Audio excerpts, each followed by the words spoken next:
사도신경으로 신앙 고백하시겠습니다.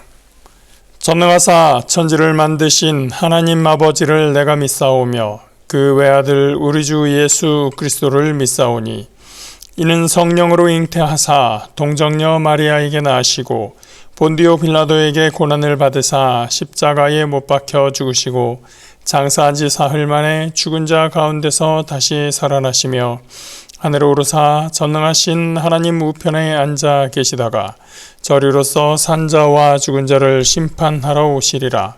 성령을 믿사오며 거룩한 공회와 성도가 서로 교통하는 것과 죄를 사하여 주시는 것과 몸이 다시 사는 것과 영원히 사는 것을 믿사옵나이다. 아멘. 오늘 함께 보실 말씀 사무엘상 1장 17절에서 18절 말씀입니다. 구약성경 409페이지에 있습니다. 구약 409페이지 사무엘상 1장 17절에서 18절 말씀입니다. 사무엘상 1장 17절에서 18절입니다. 엘리가 대답하여 이르되 평안히 가라. 이스라엘의 하나님이 네가 기도하여 구한 것을 허락하시기를 원하노라 하니 이르되 당신의 여종이 당신께 은혜 입기를 원하나이다 하고 가서 먹고 얼굴에 다시는 근심빛이 없더라. 아멘. 한나와 브닌나의 관계를 보면 마치 예전에 아브라함의 아내 사라와 하갈의 관계를 보는 것과 같습니다. 창세기 16장을 보면 하갈이 아이를 가진 후에 그 여주인 사레를 멸시했다라고 기록하고 있습니다. 역사적으로 오랜 시간 동안 많은 문화권에서 공통적으로 자식을 얻지 못한 경우에 그것이 당사자의 고통일 뿐만 아니라 그 사회에서 마치 저주받은 어떤 한 사람으로 인식되는 경우가 많았습니다. 특히 성경시대의 이스라엘의 경우에 그것이 두드러졌고 그 중동 지방에 그런 의식이 더 많았던 것이 팽배해 있었습니다. 그런 인식이 사회 문화 전반적으로 만연해 있었기 때문에 여종이었던 하갈이 주인을 사레를 멸시할 정도로 기고만장했었던 것이고 그러한 일을 당한 사라는 깊은 모욕감을 느꼈을 것이라고 우리가 쉽게 이해할 수가 있습니다. 자신의 여종에게서 그러한 모욕을 당한 이 사라는 남편에게 항의도 하고 남편의 묵인하에 하갈을 학대하기 시작합니다. 오늘 본문을 보면 한나도 사라와 입장이 비슷해 보입니다. 그런데 그 대응하는 방식은 아주 다릅니다.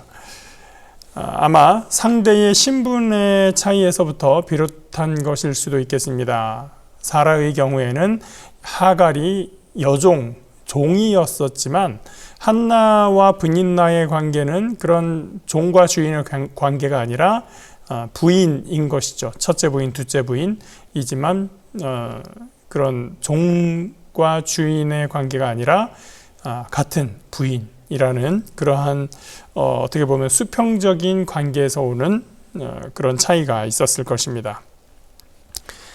하갈은 어떻게 했을까요? 몸종으로서 여주인 사라를 멸시했다라고 하는 것이 뭔가 내가 아이를 가졌다라는 것에서 오는 몸짓에서 나오는 어떤 우월감이라든지 태도, 몸가짐 그런 것들이 있었겠지만 사라에게 하갈이 큰 소리를 친다든지 아주 모욕적인 언사를 행한다든지 그러지는 못했을 것입니다.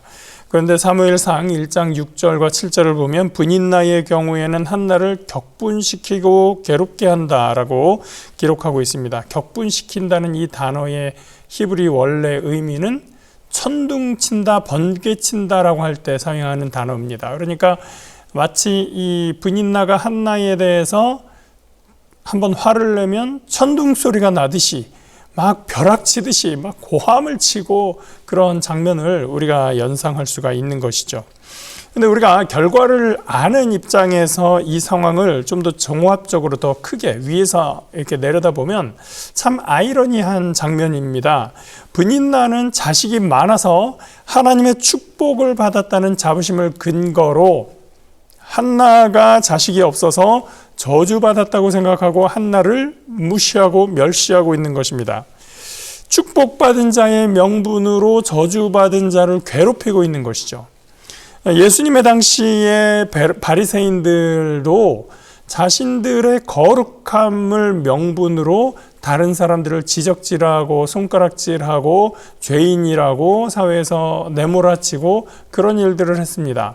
특히나 세리 같은 사람은 더 그 사회에서 못 받아들일 존재로 여겼었던 것이죠. 그래서 죄인과 세리들, 그들은 바리새인들이 보기에 함께 먹을 수도 없고 같이 자리할 수도 없고 그 이스라엘의 유대의 그 공동체 안에서 이들을 인정하지도 않는 것이 바리새인들의 거룩함의 행태였습니다. 거룩이라는 이름으로 그들을 저주하고 멸시했었던 것입니다. 오늘날 교회에서도 똑같은 일들이 종종 벌어집니다. 예절을 명분으로 장로님이 요즘 주일학교 아이들이 어른들에게 인사도 안 한다 막 이렇게 혼내는 경우도 있었다고 하고요. 또 뭐 어린 사람이 예절이 없어서 인사도 안 한다고 막 혼내는 그런 나이 지긋한 분들도 있다는 얘기를 들었습니다.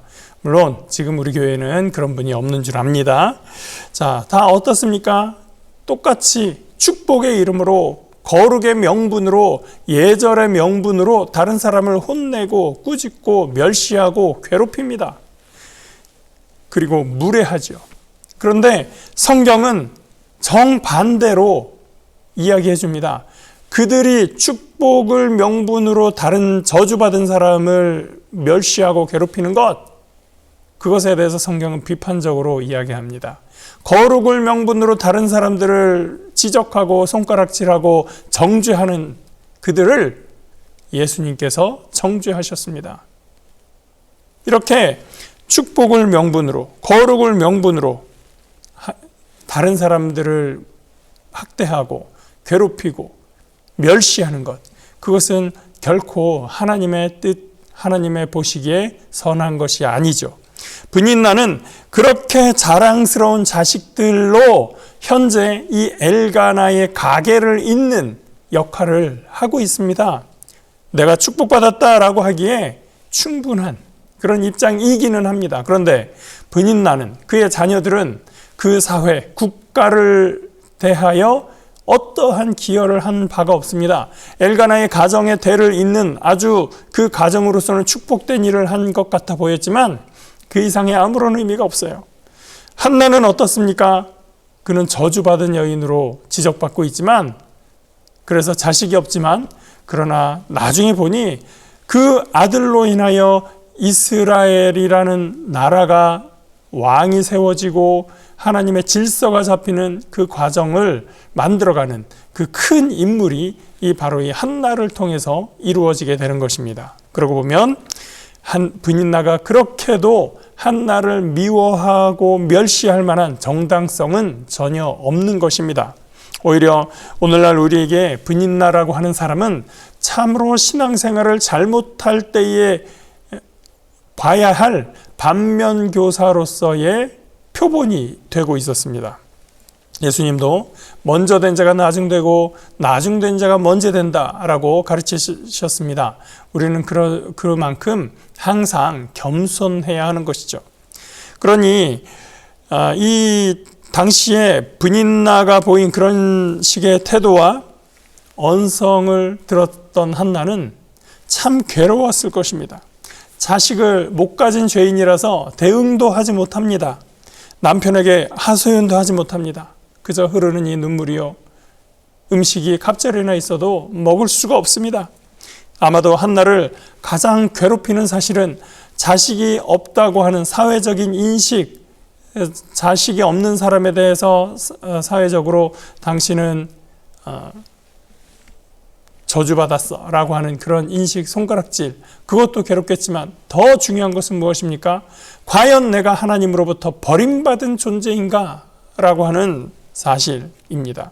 결국 이 문제는 내가 자식이 없어요, 나는 사랑하고 아낄 자식이 없어요의 문제가 아니라 나와 하나님과의 문제입니다. 하나님과의 관계의 문제인 것이죠. 하나님은 나를 버리셨습니까? 하나님, 나는 주님께서 돌아보지 않는 사람입니까? 라고 하는 것입니다. 그래서 한나는 이 문제를 하나님과 풀 수밖에 없었던 것입니다. 한나의 통곡의 기도입니다. 10절입니다. 한나가 마음이 괴로워서 야훼께 기도하고 통곡하며 서원하여 이르되, 만군의 야훼여, 만일 주의 여종의 고통을 돌보시고 나를 기억하사 주의 여종을 잊지 아니하시고 주의 여종에게 아들을 주시면 내가 그의 평생의 그를 야훼께 드리고 삭도를 그의 머리에 대지 아니하겠나이다. 한나는 소원을 말합니다. 주의 여종의 고통을 돌보시고, 분인나의 괴롭힘이 한나는 고통스러웠습니다. 그래서 하나님께 하소연하고 있습니다. 그래서 뭐라고 합니까? 나를 기억하사, 하나님 나를 기억해 주십시오. 나를 좀 잊지 말아 주십시오. 그래서 주의 여종을 잊지 아니하시고 주의 여종에게 아들을 주시면, 잊지 않고 기억하셔서 저에게 아들을 주시면, 여기서 한나는 자신과 하나님과의 관계를 주인과 종, 주인과 여종의 관계로 고백하고 있습니다. 사실 종의 입장은 어떻습니까? 주인에게 요구할 만한 입장이 되지 않습니다. 주인이요, 이거 이렇게 잘못됐습니다, 저렇게 잘못됐습니다, 이거 해놓으세요, 저거 해놓으세요, 혹은 이걸 저한테 주세요, 이거 저 원해요 라고 얘기할 입장이 못 됩니다. 그게 종과 주인의 관계죠. 그런 상황에서 이 여종으로서 이 한나가 주께, 하나님께 구하는 것은 무엇입니까? 하나님, 내가 너무 괴롭습니다. 종이라도 그 얘기는 할 수 있죠. 주인님, 이거 너무 아픕니다, 힘듭니다, 괴롭습니다, 이 얘기는 할 수 있죠. 종으로서 한나는 주인께, 하나님께 부탁하고 있는 겁니다. 주님, 내가 너무나 괴롭습니다, 너무나 고통스럽습니다, 이 고통을 멈추게 하여 주십시오. 그렇게 하시면, 그렇게 해주시면 내가 그 아들을 평생에 야훼께 드리겠습니다. 그리고 삭도를 그 머리에 대지 않겠습니다. 삭도를 머리에 대지 않는다고 하는 거 어떤 사람의 삶입니까? 나실인이죠. 하나님께 바쳐진 삶을 사는 사람들입니다. 한나는 내가 자식을 가져서 그 잘난 아들로 분인나에게 보란 듯이 과시하고 싶은 마음을 표출하고 있지 않습니다. 아들을 주심으로써 내가 하나님께 버림받은 존재가 아니다라는 사실만 확인하면 됩니다. 그 다음에는 이 아들이 내 거다라고 더 이상 주장할 생각도 하지 않습니다. 그것조차 하나님 손에 있으니 내가 주장할 바가 아니다 라는 것을 한나는 이미 믿음으로 고백하고 있는 것입니다. 한나가 그렇게 간절히 기도하고 있는데 성전 앞에서 무릎 꿇고 중얼거리고 있는 이 여인의 모습이 제사장 엘리의 눈에는 술 취한 여자의 모습으로 보입니다. 12절입니다. 그가 야훼 앞에 오래 기도하는 동안에 엘리가 그의 입을 주목한 즉 한나가 속으로 말하며 입술만 움직이고 음성은 들리지 아니하므로 엘리는 그가 취한 줄로 생각한지라. 제가 사촌동생이 여럿 있습니다. 나이 차이도 굉장히 많죠. 그래서 어린 아이 사촌동생 하나가 제가 저희 외할머니하고 오래 지냈었는데 그 사촌동생이 저희 집에 와 있을 때, 아기 때요, 아주 꼬마였을 때, 아기는 아니겠죠, 한 이제 30살 됐던 것 같습니다. 구역 예배 때 우리 집에 모여서 식구들이 막 예배하고 기도하는 중에, 기도할 때 우리는 보통 이렇게 흔듭니다. 앞뒤로 막 흔들고 기도를 하죠. 그랬더니 이 아이가 묻습니다. 왜 아줌마들이 몸을 흔들어? 이렇게 묻더라고요. 앞뒤로 흔들면서 기도하는 건데 이 아이는 기도 때 흔드는 것이 익숙치 않으니까 왜 몸을 흔들어? 라고 얘기를 했었던 것입니다. 이 엘리도 여인 하나가 성전 앞에 와서 기도하는 모습을 보면서 그것을 기도하는 거라고 생각하지 않습니다. 입은 중얼중얼 하는데 뭐 소리는 들리지 않고 저 여자가 취했나라고 생각을 한다는 것이 참 슬픈 일이죠. 그래서 제대로 알지도 못한 상태에서 엘리 제사장이 한나에게 지적질을 합니다.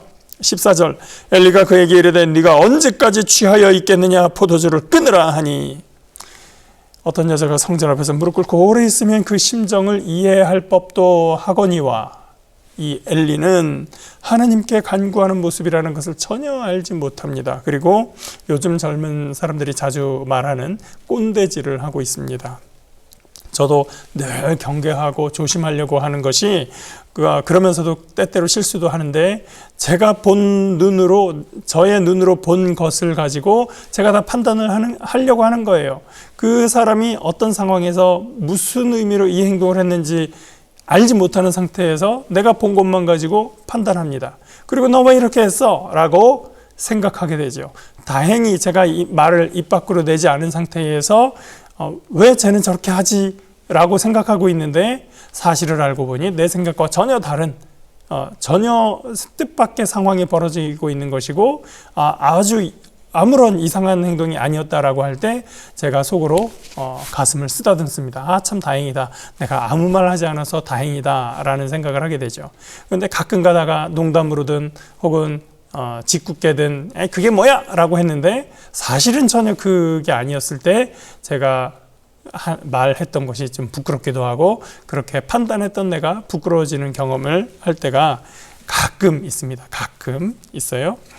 엘리는 한나의 행동에 대해서 제대로 알지 못하면서 자기 마음대로 평가하고 어른이랍시고, 교회의 어른인 것이죠. 신앙의 어른으로서, 제사장으로서 한나를 지적합니다. 교훈합니다. 술 취하면 안 되지. 그렇게 술 취해 있으면 되겠어. 그것도 성전 앞에서 포도주를 끊어. 이렇게 얘기를 하고 있는 겁니다. 제사장식이나 됐으면서 왜 그는 기도하는 한나의 모습을 알아채지 못했을까요? 그것은 아마 자신이 그렇게 기도한 적도 없고, 또는 그렇게 간절히 절실하게 기도하는 사람을 본 적도 없었던 것 아닌가라는 생각을 하게 됩니다.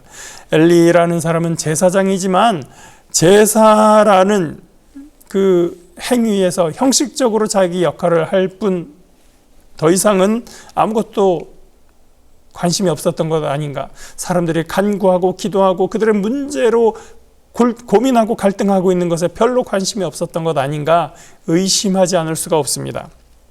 본문이 의미하는 바는 분명히 엘리가 기도하는 한나를 오해하였다라는 것이고, 엘리의 무감각함을 비판하고 있는 것입니다.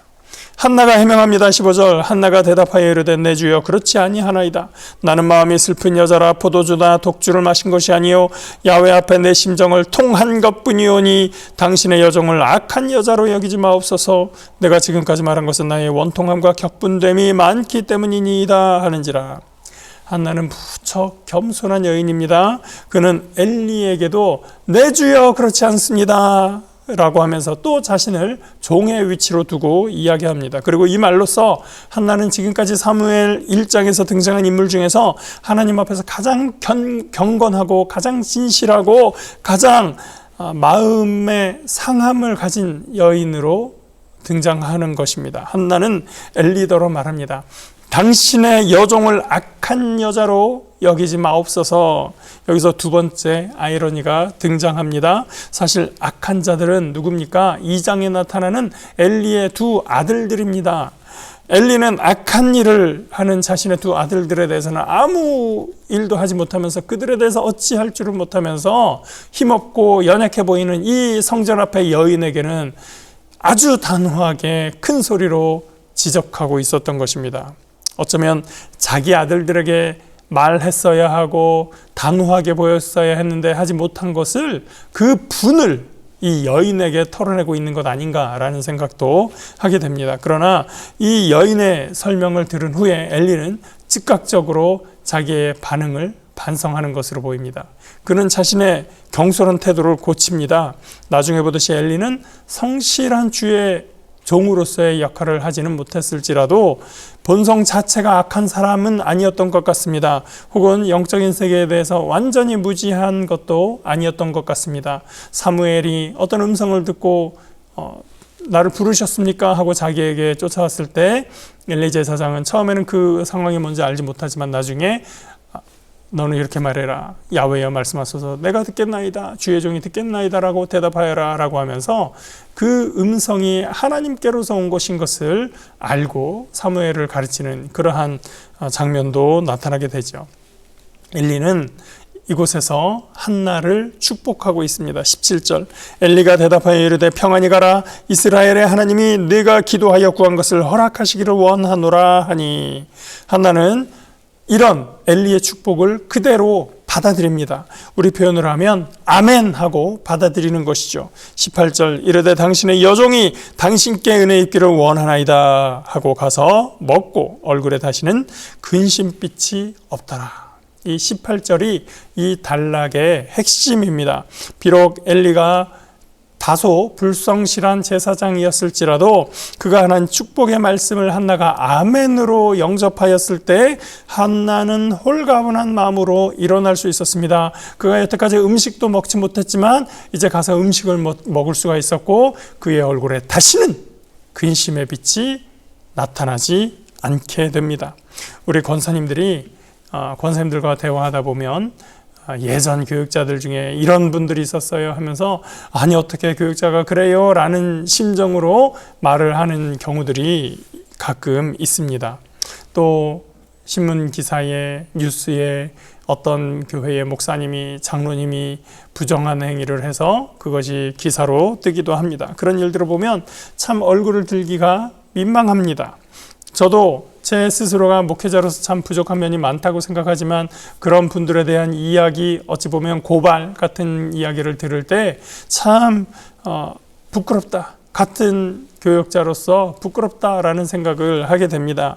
그런데 지금까지 20년, 30년, 40년 교회 생활을 하고 신앙생활을 하면서 때로는 참 그런 말도 안 되는 교육자가 있었어요. 그분과 함께 신앙생활을 했어요. 라는 분들이 있는데 그럼에도 불구하고 그 말씀이 하나님의 말씀, 하나님의 뜻에서 성경에서 벗어나지 않은 것이라면 우리가 그 말씀들을 듣고 아멘하면서 그 사이에 하나님의 은혜를 많이 받았었던 그런 것도 우리가 그러한 사실이 있었음을 확인할 수가 있습니다. 우리가 이 엘리의 일을 보면서 또 그런 교육자들의 모습을 보면서 깨닫는 것은 무엇입니까? 인간적으로는 엘리도 부족한 사람이지만 또 많은 부족함을 가진 주의 종들의 모습이 있었지만 하나님의 허락하신 직분을 가지고 제사장으로서 주의 종으로서 선포한 말씀을 아멘으로 받아들일 때 그 제사장이 거룩해서가 아니라 그 믿음으로 인해서 하나님께서 복을 주시고 은혜를 주시더라라고 하는 것입니다. 아멘하는 그 믿음 때문에 하나님께서 한나에게 복을 주셨었던 것입니다. 비록 주의 종들에게 조금 부족한 면면이 있을지라도 선포된 하나님의 말씀은 믿음으로 받는 것이 본질입니다. 선포자는 부족할 수 있습니다. 그러나 하나님의 말씀이 바르게 전해진다면 그것이 중요한 거죠. 축복의 말씀을 마음에 받아들인 한나는 엘리의 축복을 따라서 원통함과 근심함을 내려놓을 수 있게 되었습니다. 주의 종의 축복의 말씀을 믿음으로 받아들인 것입니다. 하나님은 우리의 믿음의 중심을 보십니다. 다른 무엇보다 우리의 중심이 믿음 안에 온전히 세워져 있고 축복의 이름으로 거룩의 이름으로 다른 사람을 비난하고 비방하고 멸시하는 대신에 축복하고 나눠주고 섬김으로써 함께 믿음의 공동체를 만들어가는 저와 여러분 되시기를 주의 이름으로 축복합니다. 함께 기도하시겠습니다. 좋으시고 오래가신 아버지 하나님, 하나님께서 우리에게 주신 은혜와 복이 참으로 큰데 우리가 사람을 바라보고 환경을 바라보고 다른 사람의 말 때문에 비난 때문에 상처받고 쓰러질 때가 참으로 많습니다. 하나님, 그러나 우리가 온전한 하나님의 말씀이 선포될 때 그 말씀을 믿음으로 아멘하고 받는 것이 필요한 것을 우리가 다시 한번 보게 됩니다. 하나님, 하나님을 의지함으로 인하여 하나님 주의 말씀을 붙들므로 인하여 우리 삶의 모든 고통과 괴로움을 주 앞에 내려놓고 하나님 앞에서 다시는 근심함이 없는 우리의 삶이 될 수 있도록 하나님께서 함께 하시고 역사하여 주시옵소서. 우리의 삶을 주관하시는 이가 하나님이심을 우리가 다시 한번 기억하고 주 앞에 나의 삶을 내려놓을 수 있도록 하나님이 도우시고 함께하여 주시옵소서. 오늘도 승리케 하실 주님을 믿고 감사하오며 예수 그리스도 이름으로 기도합니다. 아멘. 하늘에 계신 우리 아버지여, 이름이 거룩히 여김을 받으시오며 나라가 임하시오며 뜻이 하늘에서 이루어진 것 같이 땅에서도 이루어지이다. 오늘 우리에게 일용할 양식을 주시옵고 우리가 우리에게 죄 지은 자를 사하여 준 것 같이 우리 죄를 사하여 주시옵고 우리를 시험에 들게 하지 마시옵고 다만 악에서 구하시옵소서. 나라와 권세와 영광이 아버지께 영원히 있사옵나이다. 아멘.